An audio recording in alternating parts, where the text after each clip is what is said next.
Hello and welcome back to Invincible Asia. I'm George Clark and today I get to check out the very underrated Slaughter in San Francisco, released on Blu-ray by Eureka Video.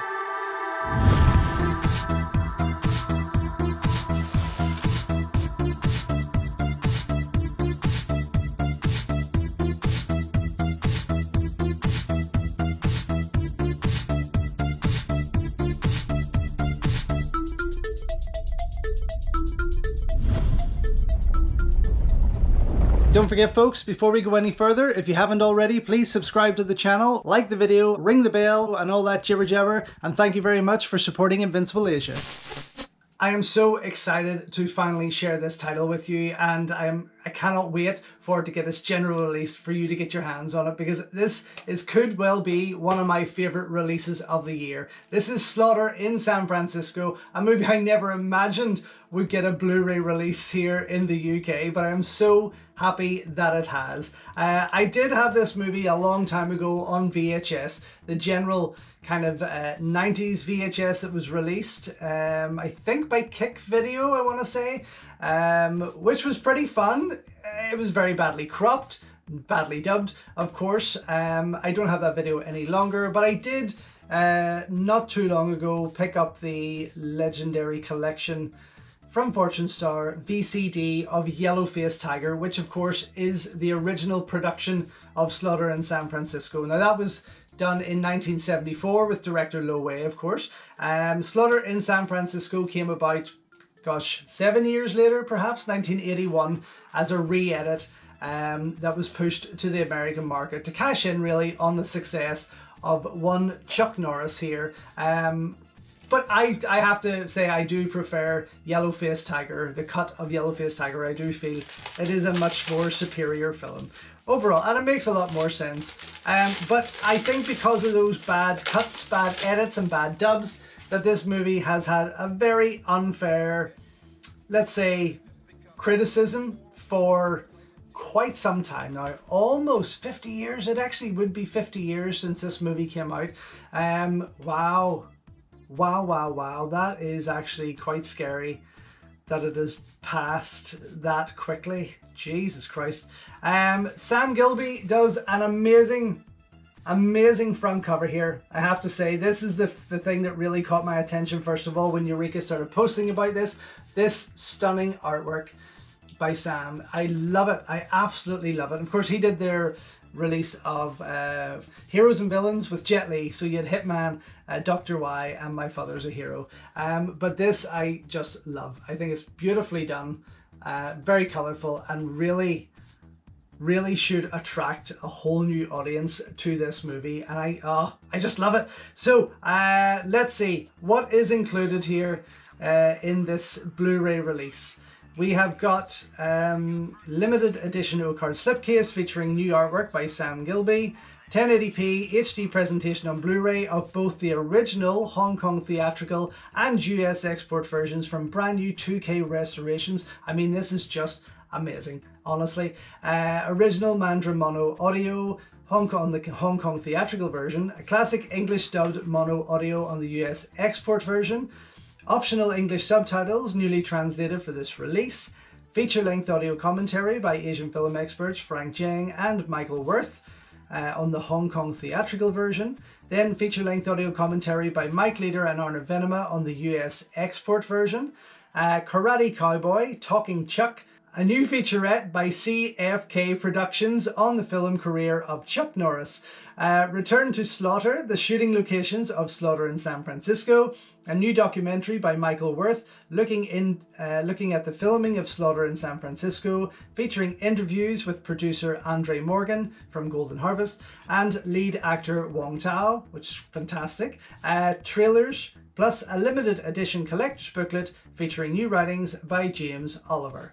Absolutely wonderful. 1974, my goodness, 106 minutes in length, and I'm taking that that's Yellow-Faced Tiger. That is the Hong Kong cut at 106 minutes. I don't remember Slaughter in San Francisco being as long as that, but yeah, this is fantastic. So here we go again. That artwork is just stunning, and on the back there some cheesy clips of Chuck the villain, and now he gets, again, he's brought forward here. it really is Wong Tao's show, I have to say. This was pretty much his debut role. I do know that Chinatown Capers was shot by Lo Wei the same year, and it was set in San Francisco, so I'm kind of thinking they were done back to back, because Wong Tao does appear in that movie, he does show up throughout that movie as a character called the Yellow-Faced Tiger. So perhaps that was just a test of his character before this came about. Now, I do know also that this was supposed to feature Bruce Lee, but he had died, obviously, around 73. He died 73 in the run-up to making this movie, and that was very much Golden Harvest needed to find a replacement. Lo Wei wanted to create a new movie with Bruce Lee. That was the whole setup with that.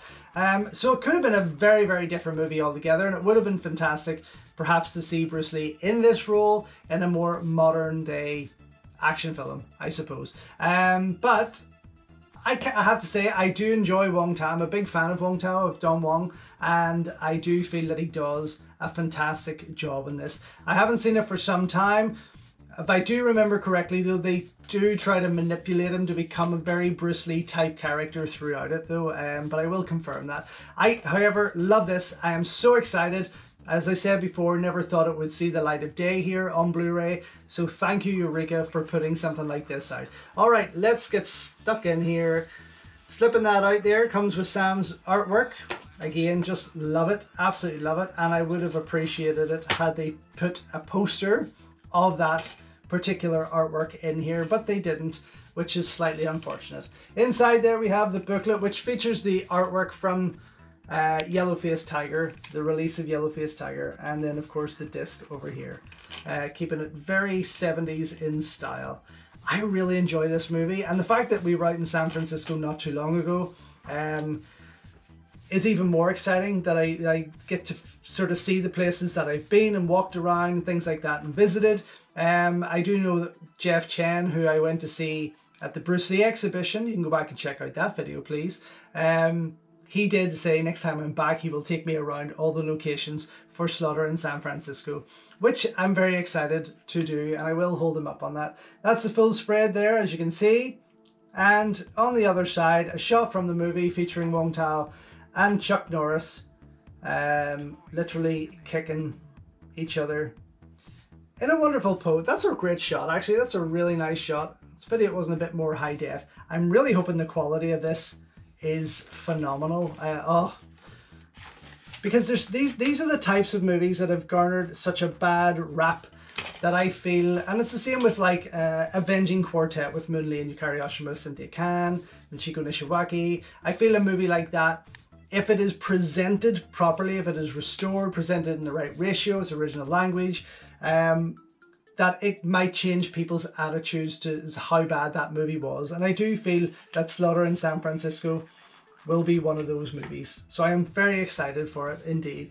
Here's the front cover of the booklet again, as I say, and then on the back, a scene that I recognize, although the street has changed dramatically, from San Francisco there, looking over Alcatraz, which is just wonderful. Oh my gosh.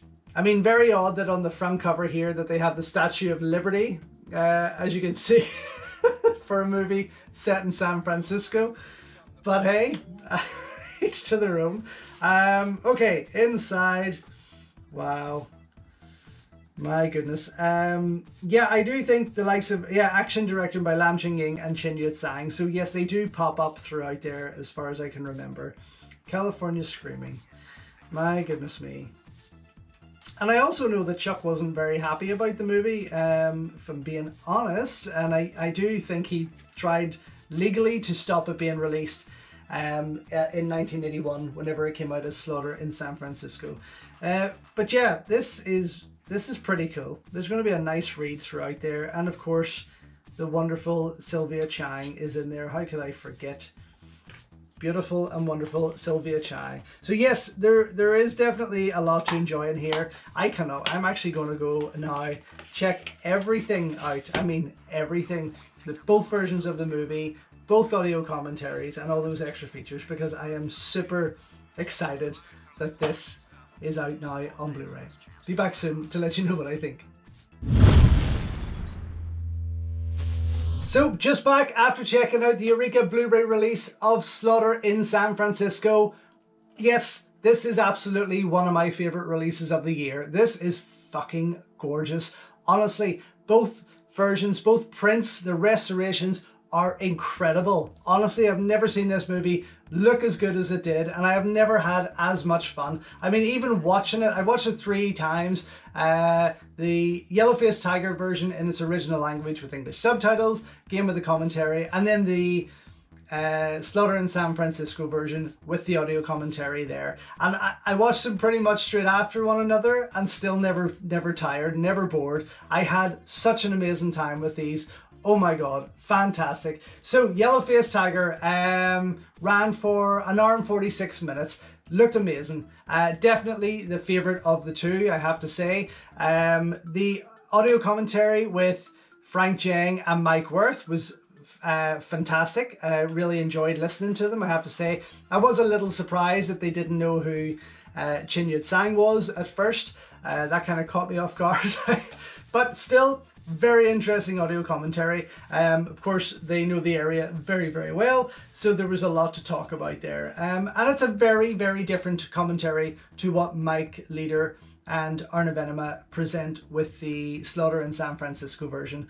Two very, very different commentaries, and you want to listen to them both because they will definitely be of interest. The Slaughter in San Francisco version ran for an hour and 28 minutes, so there's quite a difference there, quite a cut, which is why I'm saying that the Yellow-Faced Tiger version is much better. There's definitely a lot more understanding in on there. And again, even at that extra length, it wasn't anywhere... It wasn't boring because it ran a wee bit longer. It just made a lot more sense, and I thoroughly enjoyed it. Yes, there's a lot of cheese. Yes, there's a lot of cliched moments, and it, by today's standards and 50 years later, it is a little chop socky. But that was Lo Wei for you. And yes, Wong Tao was definitely, definitely directed and designed to be as Bruce Lee. There's certain moments that he does and certain reactions and facial expressions. So in essence, it's kind of like a Bruceploitation movie, but I thoroughly enjoyed it. And Chuck, he makes a really good bad guy. I have to say, he makes a very good bad guy. Then we have the Karate Cowboy Talking Chuck. This ran for just under 41 minutes in length.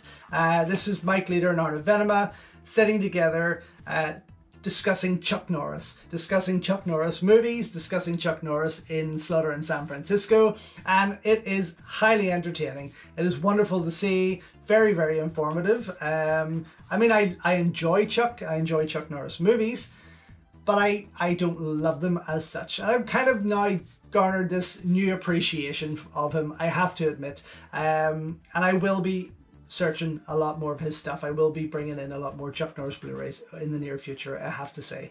But that was a fantastic featurette to have on there. Again, very, very lengthy and definitely well worth checking out when you get the chance. Then you also have Return to Slaughter, which was the location featurette from Michael Wirth, Michael Wirth, obviously a wonderful film star and martial artist in his own right. He made this extra feature here, which is a location documentary. Not what I was expecting, I have to say. There were some interviews there with Mike himself, with Andre Morgan from Golden Harvest, and Wong Tao, which the sound was a wee bit iffy on that, I have to say. It didn't wow me, but it was good to see.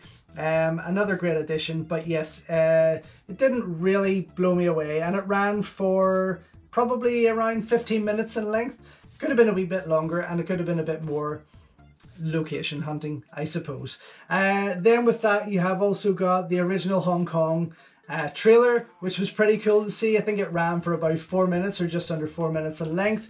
And then you have the US trailer, which was pretty cool. It ran for just over 2 minutes, and the English export trailer, which ran for just over 2 minutes also. Again, I would urge you to check those trailers out first before you get into the movies, because the quality difference, seeing the restoration changes from those trailers and their quality in going into those 2K restorations will blow you away. They are fantastic. I can understand when people are watching this on video or really bad DVD. I can understand why they hated it, because it is terrible, terribly cropped and terribly cut, but there's actually some really nice cinematography throughout this. Sylvia Chang is stunning. She is beautiful throughout this. There is some silly moments, of course. It was the 70s, and it was obviously written by a Chinese writer-director who thought he knew how Americans get on, I suppose. So with that, it brings unintentional elements of comedy, which is fine, it works. But this is all about the kung fu action, and there are plenty of fight scenes throughout this. I mean, plenty. I think Wong Tao, for his first major debut role, does an incredible job. This movie though failed to light up the box office, I'm nearly sure, and Wong Tao got the blame of that. So his contract was pretty much cut short with Golden Harvest. And he, of course, then went straight into Secret Rivals and became massive from there, and did some incredible stuff throughout his career. I mean, the man's, I think he's still going strong today, but slowing down in the acting department there. He is some age, you've got to, you got to remember that. But for a 50-year-old movie, wow. I mean, this is fantastic. For me, absolutely a double thumbs up. I am so glad that it is in my collection. I am so happy that Eureka have put that out there. Please support it. Please grab yourself a copy of Slaughter in San Francisco and be wowed at how Lo Wei really wanted you to see this movie, because what they have done here and the restorations are just stunning. Anyway, coming out soon from Eureka Video, and yes, for me, an absolute favourite of 2024. So thank you once again for watching another video here on Invincible Asia. Don't forget you can check out hundreds of others here on the channel. You can also show your continued support by heading over to my new merch store, or by checking out invincibleasia.com, where you can read my full movie reviews, and follow me on Instagram at InvincibleAsia. Until next time though, enjoy your Kung Fu, and I will see you soon.